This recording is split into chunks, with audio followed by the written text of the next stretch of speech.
Travis Hunter. I caught up with him this morning, found out if teams are treating him as a corner or a wide receiver. You'll hear what he has to say about that, plus how he thinks his career should go at the next level. And the big men are here in Indy. There's defensive tackle Mason Graham arriving. He'll be working out today. We'll be taking it to the field, of course, and you'll see all of that and so much more here on NFL Live. We're so glad to join you live from Indy, as we always do here. And Adam Schefter, Mina Kimes, Lewis Riddick, all here. Field Gates will join us with the latest in moments as well. A lot to get to, but really happy to be here with you guys. And let's start with the breaking news that we had a little bit earlier on today, as Travis Kelce's coming back. Chiefs GM Brett Veach was optimistic on Kelce's return earlier this week, and now Pat McAfee got this text from the Kansas City tight end today. Says, I'm coming back for sure.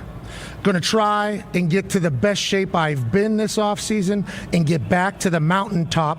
Got a real bad taste in my mouth with how I played in that last game and how I got the guys ready for battle. I can't go out like that. Exclamation point, exclamation point, exclamation point. All right, so the punctuation was very important there. We'll get to that. You have some more Chiefs news today, though, as well, Adam. Well, the Chiefs are using their franchise tag on Pro Bowl guard Trey Smith. And a lot of people wondered whether this would be possible. Some people doubted that they would use a franchise tag on a guard, considering that the offensive line franchise tag is about $24 million, which automatically makes Trey Smith the highest paid guard in the National Football League, in NFL history. And a lot of people wondering whether they would trade Trey Smith. That's not the plan. The plan is to get a long-term deal done with Trey Smith. And the fact of the matter is, I'm sure there are teams across the NFL, namely in Chicago, that are a little bit disappointed that Trey Smith has the franchise tag. But Kansas City knows a good player when it sees one. And free agency is about not letting your best players get out the door, thus the franchise tag on Trey Smith. Yeah, I think most importantly, it's crucial for them to keep their interior three intact. Yeah. Because that's where the strength is. And look, and that, obviously we're talking about Joe Thuney then coming back and moving back into left guard, and then them fixing the perimeter positions at offensive tackle. You don't let a guy like Trey Smith, who basically many teams had jettisoned and, let me just say, bypassed in the draft for fears that maybe some of the conditions that he had coming out of college were going to be something that maybe would limit his effectiveness once he got to the NFL. And Brett Veach in the medical department at Kansas City did a fantastic job of getting out ahead of that and treating that and making sure that was something that never became an issue for him. You take care of guys like that. You take care of guys like Creed Humphrey. You take care of guys like Joe. They have work to do. Make no mistake about that on the perimeter of this team on the offensive line. But this is a stepping stone to them trying to go on that redemption tour in 2025, no question. To your point, Lewis, now the next step is figuring out the tackle position. They're sort of in the same position they were last year. You do have Kingsley Suamataia, who they drafted, tried out, benched.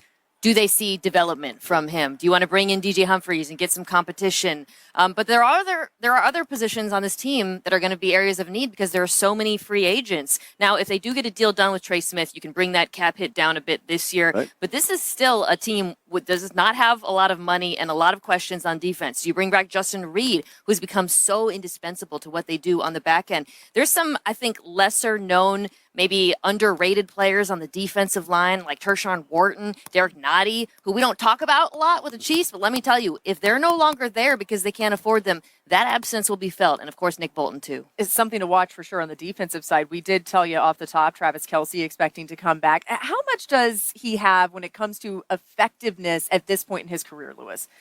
Look, I still think there's, let's just say if we wanted to equate it to average, above average, good, I still think it's good effectiveness. He never was, even at the height of his career, someone who was a great separation creator simply because he was a great athlete. It was because he was an instinctive football player and someone who played very smart and was in sync with the quarterbacks that he played with. I think that's really what he's going to rely on at this point in his career. I think the most telling thing, though, about what he said as to why he wanted to come back, I think it affected him even more, the fact that there were people on that sideline in that football game looking to him to get them going, to kind of snap this malaise that they were in, and he couldn't do it. Yeah. No one could do it. I was talking to David Merritt earlier today, the secondary coach, And he said it was just one of the weirdest things that entire game, how that football team just was not able to really click in the gear. And I think Travis probably feels partly responsible for that because he's one of the guys who really is responsible for doing that kind of thing.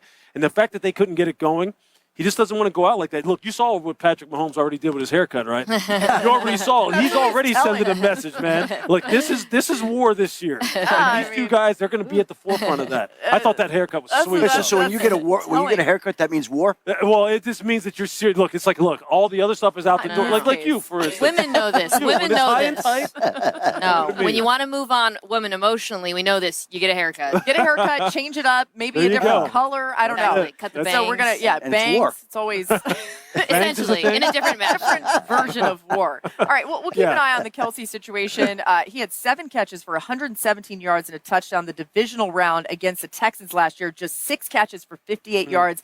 That's what he's thinking about when it comes to the sour taste in his mouth. All right, so some more big news on the potential number 1 overall pick, Abdul Carter here. Adam, what's the latest going on with him? Laura, he went through the medical exams yesterday, and during the course of the medical exams, doctors found a stress reaction in his right foot.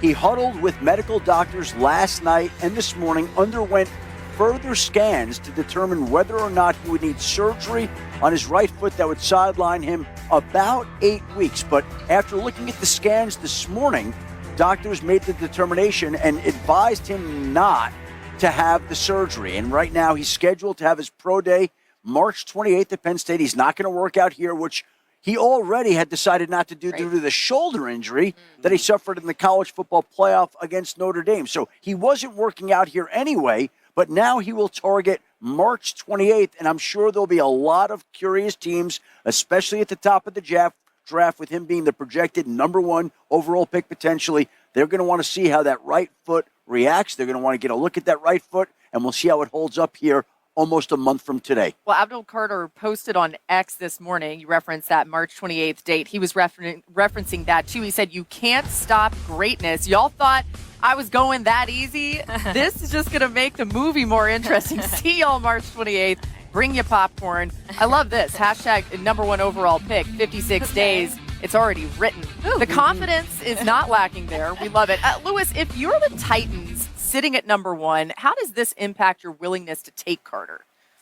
In these situations, Laura, you really do. This is why you spare no expense when you're talking about your medical and your training departments within an organization, because this is literally where you take the information from them and say, look, advise us on what this means as far as the risk associated with taking a young man like this number 1 overall. And every team looks at these things differently. You talk to different training staffs across the league. Some teams will look at this as being a serious risk. Some teams will look at it and go, hey, you know what? We're fine with it. He's without a doubt someone we would take number 1 overall. I don't know what Tennessee's medical department is like in terms of their history of being conservative or not. But, there's going to be plenty of teams saying, hey, look, if we had that number 1 overall pick, we would put that card in a minute for a guy like this. So I think it's really going to be about what is Tennessee's tolerance for risk when it comes to something like this once they look at the scans. And look, for me, if Abdul says I'm good to go and the doctors are saying I'm good to go, if I'm a GM, I'm going, turn that thing in. Because this dude is legit. We all know that. Just turn on the tape. It speaks for itself. Yeah, I'm with you. The risk tolerance is about the health, not about the player, because the player is a sicko. Is that a scouting term, sicko? Because I like that. That's what I think watching him. I mean, Lewis, he's so complete. Yeah. The physical tools, the get off is unbelievable. The bend, the closing speed, the footwork, that little stutter step, Euro step,